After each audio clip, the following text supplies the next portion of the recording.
Hi, I'm Sam Benson. For my final project, I scanned and 3D printed this statue. In this project for ENME 435 remote sensing, I designed, assembled, and programmed a triangulation-based LiDAR sensor. This sensor was then calibrated and used to scan a target of interest on campus, resulting in a point cloud that could then be turned into a mesh file and 3D printed.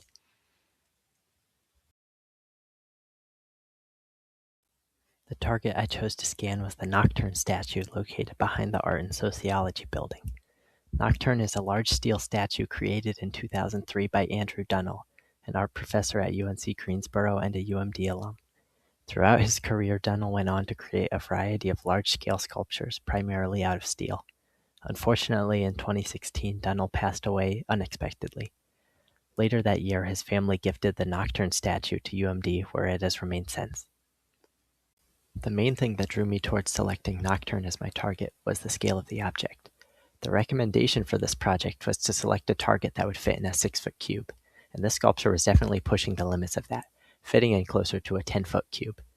I knew scanning an object of this scale would be difficult, but I was up for the challenge. I think there's a lot of interesting geometry going on with this statue, and it seems that it is relatively unknown by the campus community, so I hope that through this project I can increase awareness of this statue.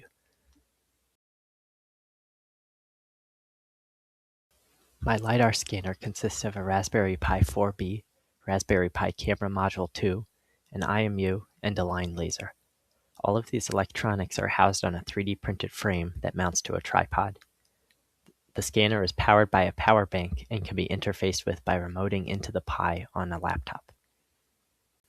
When the scanner is on, the laser creates a red horizontal line of light that reflects off of the surfaces of objects and into the camera.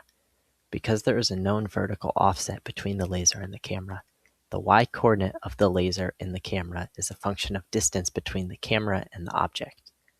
When the laser reflects off of a surface very close to the camera, it shows up as very low in the image, while when the surface is far away from the scanner, the laser appears to be more towards the center of the image. The exact equation can be derived via trigonometry, and it comes out to d equals h over tan theta, where theta is the vertical angle of light entering the camera. This angle is directly proportional to the location of the laser line in the image, following the equation theta equals pixels from center times radians per pixel plus radian offset. In order to find the values of radians per pixel and radian offset, I had to carry out a calibration procedure on my scanner. This first involved ensuring the laser line was aligned parallel to the x-axis of the camera. Then photos were taken of the laser against a flat wall from known distances to build up a calibration data set. The analytical solution was then fit to this data set to determine the values of radians per pixel and radian offset. This calibrated one axis of the camera, allowing range measurements to be made.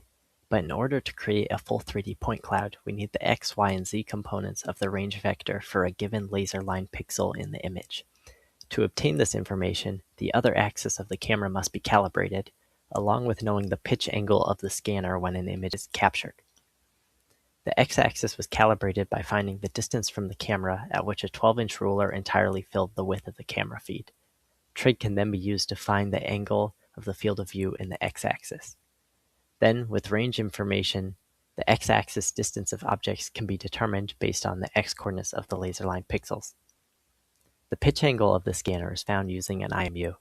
The IMU compares the gravity components on two axes to determine the pitch of the scanner.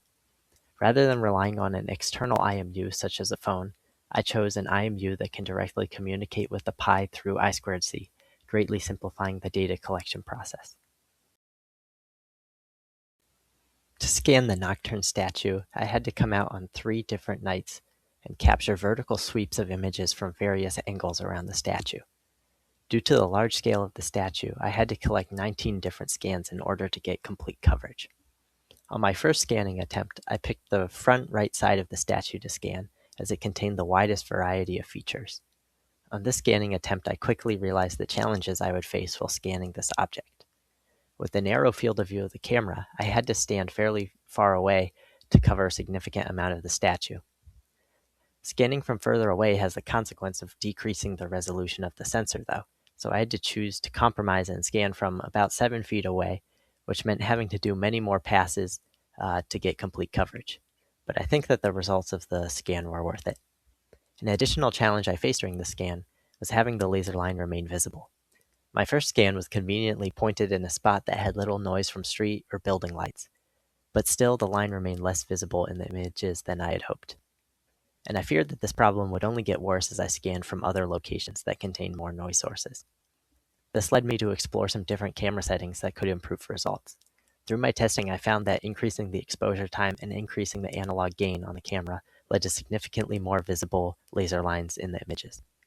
With these setting changes in place, I went back to scan, only to be greeted with rain about an hour into scanning. I chose to continue scanning under an umbrella for about 30 minutes before I decided the risk of damaging my computer or the Pi was not worth it. I then came back 2 nights later and scanned for 3 hours straight, completing 14 scans for a total of 19 scans to work with. This was only half the battle, though. I had to turn my hundreds of images into a usable point cloud.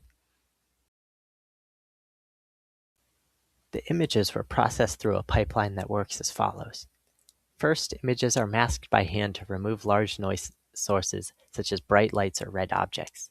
This step was quite manual and took a while, but allowed me to use a less aggressive HSV mask, which helped me preserve the laser lines. The image is then blurred using median blurring.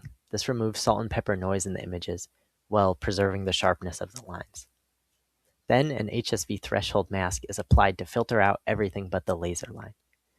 This still leaves some noise, so in the last part I filter out sets of pixels below a certain size.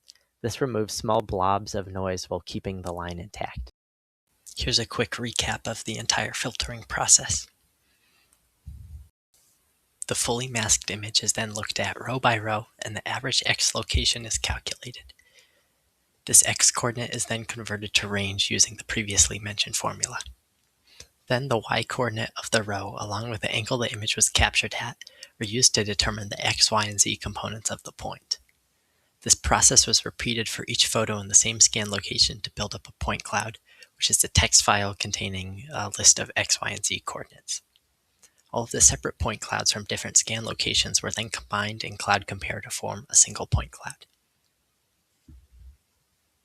The point cloud was then converted into a mesh, allowing it to be 3D printed as you see here. Unfortunately, because the mesh has a lot of gaps in it, the print ended up being quite weak and came apart while removing the supports. But the print is still recognizable as the Nocturne statue, which is a win in my book. Through this course, I learned a lot about Raspberry Pi and computer vision, which equipped me with the tools to complete a project of this scale. Collecting and processing all of the data for this project was a challenge, but a worthwhile one that was deeply satisfying to complete. My point cloud is high density, containing over 200,000 points, and containing many of the key features of the statue. If I were to go back and do this again, here are a few things I would have done differently. 1. I would have increased the separation of the laser and the camera.